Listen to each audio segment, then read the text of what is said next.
My unfaithful wife returned joyfully from a date with her lover, only to be shocked when she found that the kids and I were not at home.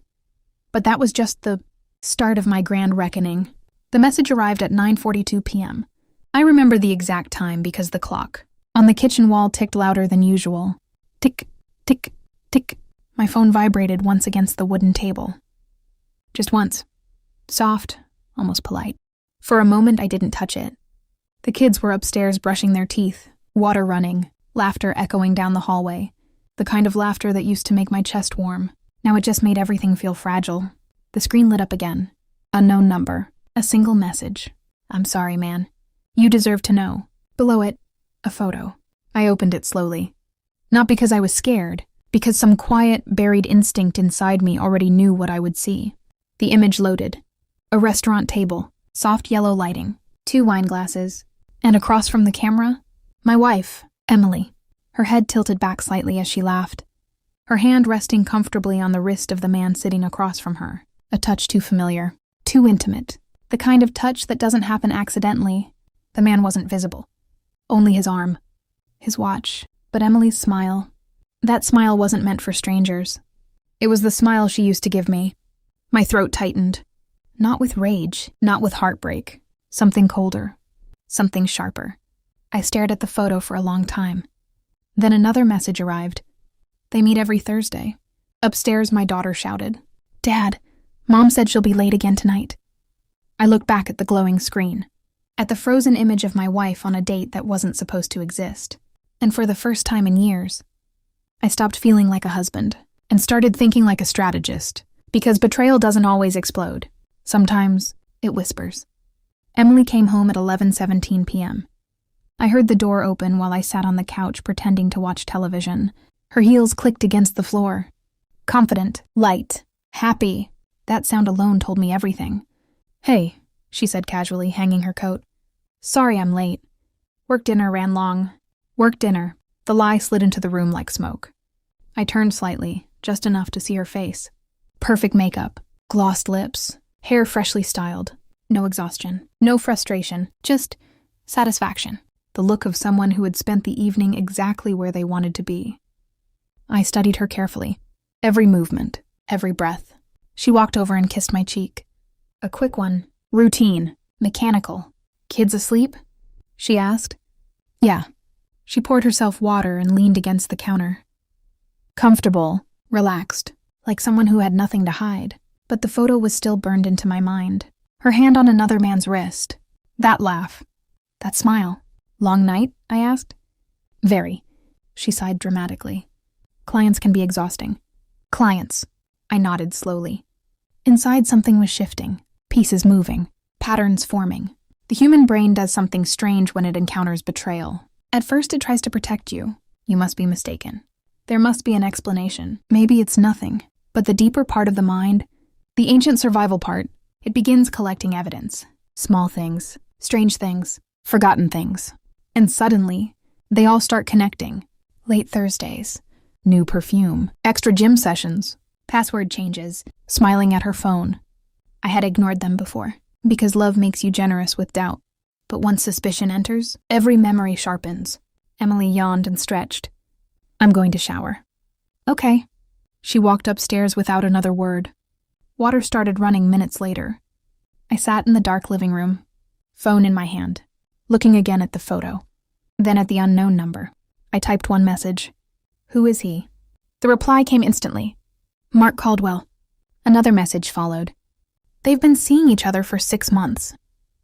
6 months, half a year of dinners, lice, late nights, while I sat here believing we were just busy parents trying to survive adulthood. Upstairs, the shower stopped. Emily hummed softly as she moved around the bedroom. A happy tune. I leaned back into the couch, closed my eyes, and let the truth settle. Not with chaos, not with shouting, but with something far more dangerous. Clarity. I didn't confront her. That would have been emotional, messy, predictable. No, if there's one thing betrayal teaches you, it's patience. The next morning I made pancakes for the kids. Emily kissed them goodbye before work. She kissed me too. Warm lips, soft smile. The performance was flawless. If I hadn't seen the photo, I might have believed it, but once the illusion cracks, you begin to see the machinery behind it. Every smile becomes calculated. Every word rehearsed. I started watching. Quietly, methodically. Thursday night came again the following week. "Work dinner," she said again. Same tone. Same casual shrug. Same lie. This time I followed her. Not aggressively, just observing. She didn't go to the office. She drove downtown, parked near a quiet wine bar, and 10 minutes later, a man walked in. Mid-40s, tall, confident, expensive watch. The same watch from the photo. Mark Caldwell. They hugged. Not the polite kind. The long one. The kind where two bodies pressed together just a little too comfortably. Then they sat. Wine arrived. Their hands touched again. My stomach remained strangely calm. No rage. No trembling. Just data. The human mind adapts quickly once it understands the battlefield. Over the next 3 weeks, I collected everything. Hotel receipts, text logs, photos, voice recordings. Not because I wanted revenge, because I wanted certainty. One night while Emily slept beside me, I unlocked her phone. The passcode hadn't changed. Our daughter's birthday. Inside her messages was a conversation labeled only with an M. But the words told the story clearly. "I wish I could wake up next to you every day." He suspects nothing. Soon, that word stayed in my mind. What exactly was she planning? Divorce? Running away? Replacing me? A week later, I found the answer. She had been meeting with a lawyer. Quiet consultations during lunch breaks. Divorce preparation. But not just divorce. Asset division planning. Emily wasn't just cheating. She was preparing to erase me. Take the house. Take half the savings. Take the kids. And leave me standing in the wreckage she created. That's when the plan began forming. Slowly. Carefully. Piece by piece. Because betrayal is one thing. But betrayal mixed with manipulation, that requires something stronger than heartbreak. It requires strategy. The DNA results arrived on a quiet Tuesday afternoon. I had ordered the test 3 weeks earlier. Quietly. Discreetly. The envelope sat on the kitchen table when I came home from work. Plain white. Small. But heavy with possibility. I stared at it for a long time. My hands didn't shake.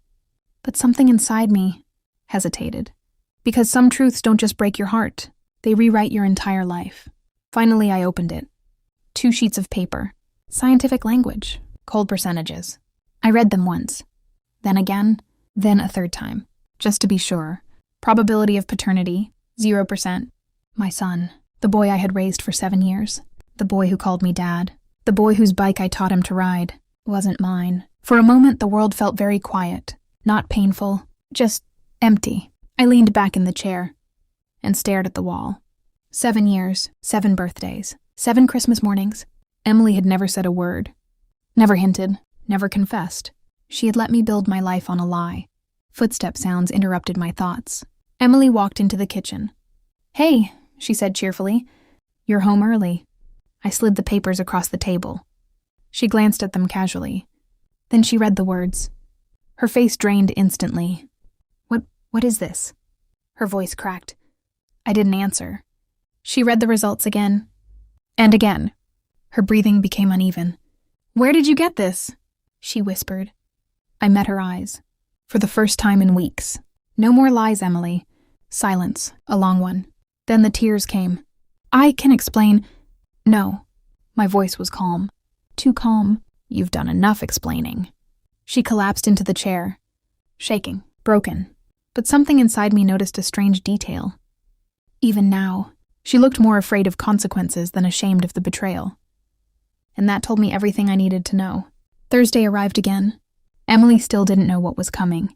She assumed the DNA revelation was the worst part, that I would scream, cry, maybe file for divorce. But Emily underestimated something very important.